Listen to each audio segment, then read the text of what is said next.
изходния опорен пункт за офанзива на вражеската територия, крепостта Маркели, вероятно не са подготвени необходимите укрепления и припаси за удържането на врага при неуспех и неговото възпиране.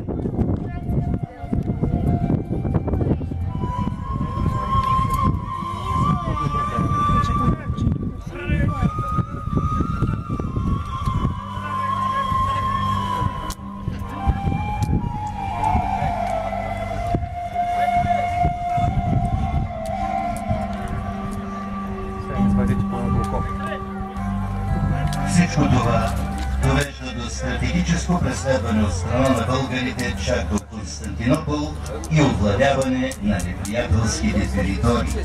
С това битката при Маркели се превръща в едно от най-големите поражения в византийската военна история и в един от най-големите триумфи в българското средновековие. Битката при